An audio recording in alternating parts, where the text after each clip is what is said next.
Merhabalar, bugünkü derinlemesini incelememize hoş geldiniz. Konumuz DNA klonlama dünyasında son zamanlarda gerçekten çok popülerleşen bir yöntem, Gibson montajı. Evet, selamlar. Gibson montajı, moleküler biyologlar için oldukça güçlü bir araç haline geldi diyebiliriz. Aynen, elimizdeki kaynaklar da bu tekniğin ne olduğunu, nasıl çalıştığını ve neden bu kadar ilgi gördüğünü detaylıca anlatıyor. Bizim de amacımız bu aracı sizin için daha anlaşılır kılmak. Hı. O zaman hemen başlayalım. Nedir bu Gibson montajı? Yani tam olarak ne işe yarıyor? Şöyle diyelim, 2009 yılında Dr. Daniel Gibson ve ekibi tarafından geliştirilmiş bir teknik bu. Oldukça yeni aslında. Evet, sayılır. Temel amacı, birden fazla DNA parçasını, hatta bazen tek bir parçayı bile bir vektöre, yani bir taşıyıcı DNA molekülüne tek bir reaksiyon tüpü içinde birleştirmek. Tek bir reaksiyonda. Anladım. Peki bunun özelliği ne? En önemli özelliklerinden biri bu birleştirme işlemini genellikle arada böyle istenmeyen fazladan nükleotit dizileri, yani izler bırakmadan yapabilmesi. Ha, o iz bırakmama meselesi önemli tabii. Geleneksel yöntemlerde bu bir sorun olabiliyordu sanırım. Kesinlikle. Ayrıca çok daha hızlı ve esnek.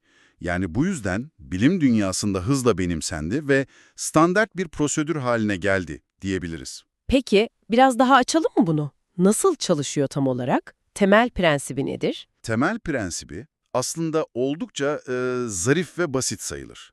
Şimdi, birleştirmek istediğiniz DNA parçaları var elinizde, değil mi? Evet. Bu parçaların uçlarına birbirini tamamlayan, yani birbiriyle eşleşebilen kısa DNA dizileri ekliyorsunuz. Bunlara örtüşen ya da homolog diziler diyoruz. Ne kadar kısa oluyor bunlar genelde? Genellikle 15 ila 40 baz çifti uzunluğunda oluyor. Ve bu diziler çoğunlukla PCR dediğimiz, hani DNA'yı çoğaltma yöntemi var ya, Hı hı. işte o PCR sırasında özel primerler kullanarak tasarlanıp ekleniyor. Yani parçaları hazırlarken bir sonraki birleştirme adımını da planlamış oluyorsunuz aslında. Anladım. Yani bir ön hazırlık aşaması var. Aynen. Sonra işin asıl sihri diyelim, reaksiyon karışımında başlıyor. Hazırladığınız bu DNA parçalarını alıyorsunuz ve içinde 3 temel enzim bulunan özel bir karışımla, master mix dediğimiz bir karışımla bir araya getiriyorsunuz. 3 enzim. Neler bunlar? Birincisi bir egzonükleaz.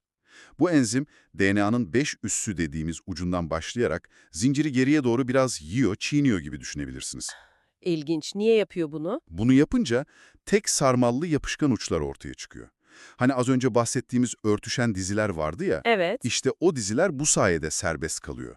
Ve farklı DNA parçalarındaki bu yapışkan uçlar birbirlerini bulup yapışıyorlar. Yani parçalar doğru şekilde hizalanmış oluyor. Tamam. İlk enzim hizalamayı sağlıyor. Sonra? İkincisi bir DNA polimeraz enzimi.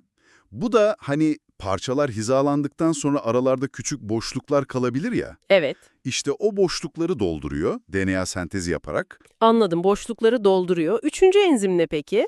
Üçüncü ve sonuncusu da DNA ligaz.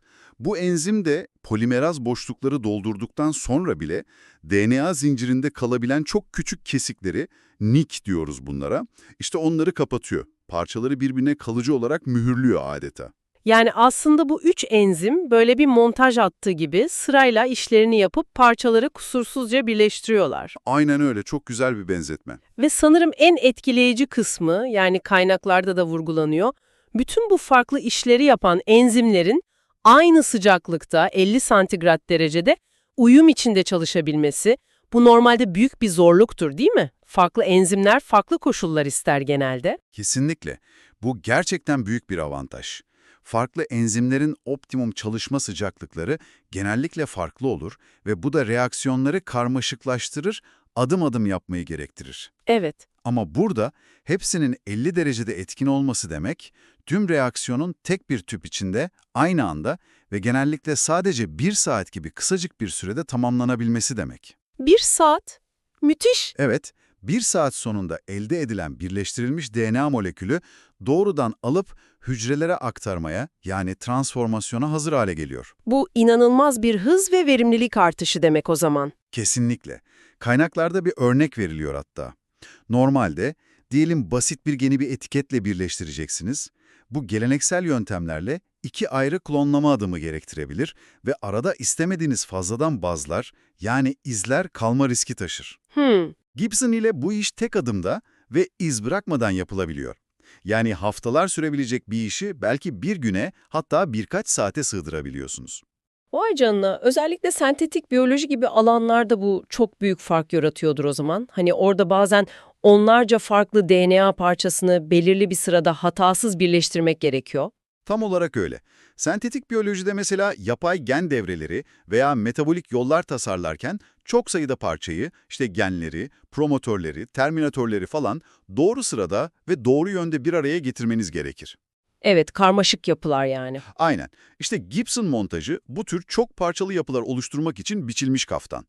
Kullanılan o nispeten uzun örtüşen bölgeler, yani 15-40 bazlık kısımlar, parçaların yanlışlıkla birbirine bağlanma olasılığını azaltıyor ve doğru sırada, doğru yönde birleşme ihtimalini ciddi şekilde arttırıyor. Kulağa gerçekten çok güçlü bir araç gibi geliyor. Ama her yöntemde olduğu gibi bunun da dezavantajları veya zorlukları vardır herhalde. Kaynaklar bu konuda ne diyor? Var tabii, evet. Hiçbir yöntem kusursuz değil maalesef.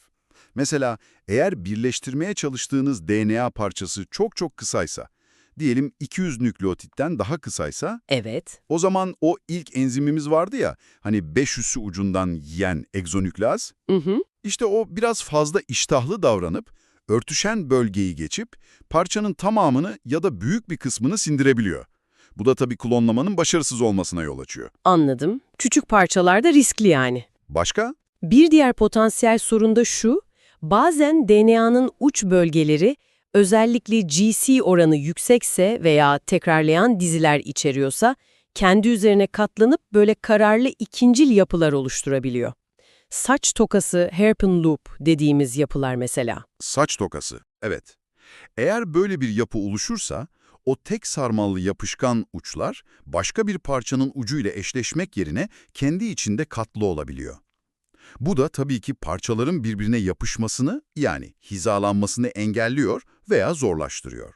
Anlıyorum. Yani DNA dizisinin kendisi de bazen sorun çıkarabiliyor. Aynen öyle.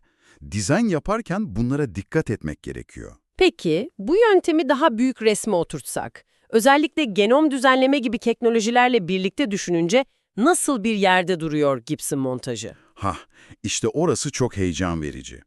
Gibson montajının asıl gücü bence de CRISPR gibi genom düzenleme teknolojileriyle bir araya geldiğinde daha da belirginleşiyor. Nasıl yani? Mesela? Örneğin, kaynaklarda bahsedilen çok ilginç çalışmalar var.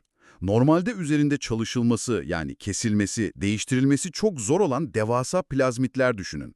Mesela 20-25 kilobazlık karmaşık yapılı plazmitler. Evet, büyük moleküller. İşte bu plazmitler, CRISPR-Cas9 sistemiyle adeta bir moleküler makas gibi istediğiniz yerden çok hassas bir şekilde kesilebiliyor.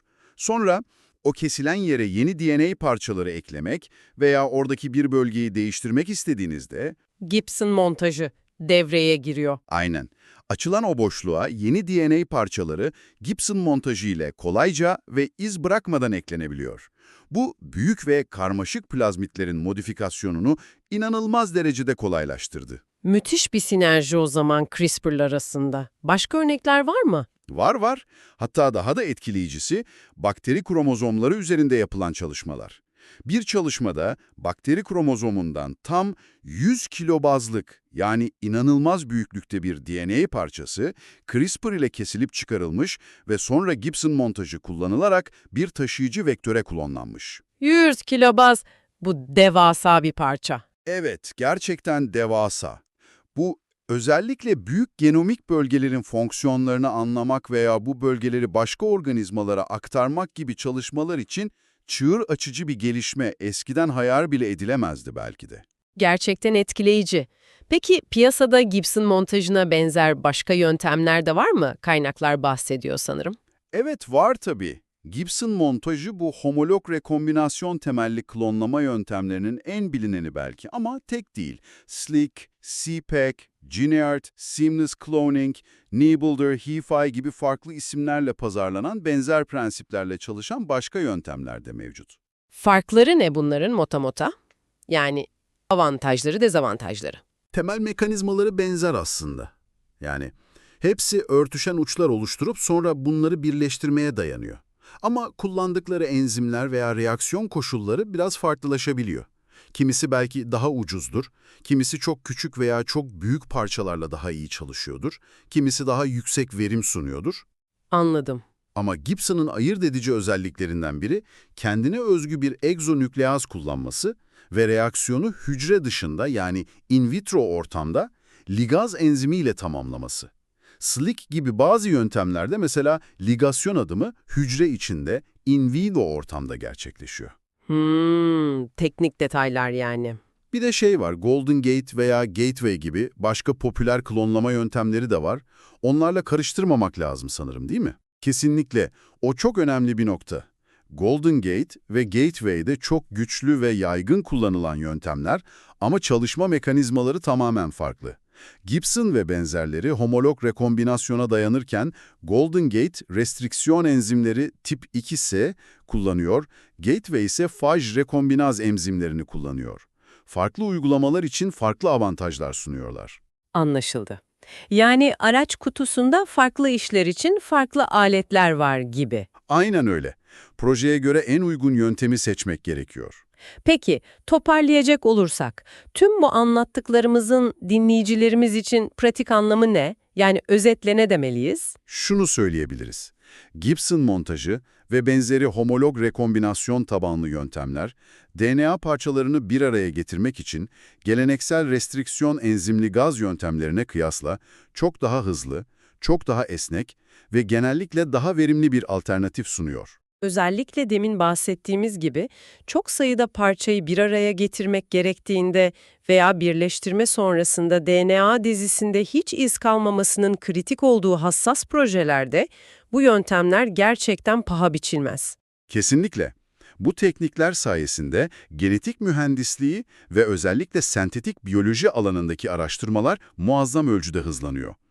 Daha önce yapılması çok zor, çok zaman alan veya belki de imkansız görünen karmaşık genetik tasarımlar artık gerçekleştirilebiliyor. Bu da tabii yeni bilimsel keşiflerin, yeni biyoteknolojik uygulamaların önünü açıyor. Aynen öyle. İnovasyonu hızlandırıyor. Peki, o zaman programımızı bitirirken dinleyicilerimizin biraz üzerinde kafa yorması için bir düşünceyle kapatalım mı? Olur tabii. DNA'yı adeta Lego parçaları gibi bu kadar modüler ve bu kadar kolay bir şekilde birleştirme yeteneğimiz. Sizce bu durum gelecekte tamamen bizim tarafımızdan tasarlanmış, sentetik biyolojik sistemler yaratma ya da mevcut yaşam formlarını çok daha köklü bir şekilde yeniden programlama potansiyelimizi ne ölçüde gerçeğe yaklaştırıyor? Bu yetenek bizi nereye götürebilir? Güzel ve düşündürücü bir soru. Sınırlar nerede çizilecek? Etik boyutları ne olacak? Bunlar önümüzdeki yılların önemli tartışma konuları olacak gibi görünüyor. Kesinlikle. Bu soruyla dinleyicilerimizi baş başa bırakalım o zaman. Bizi dinlediğiniz için çok teşekkür ederiz. Teşekkürler.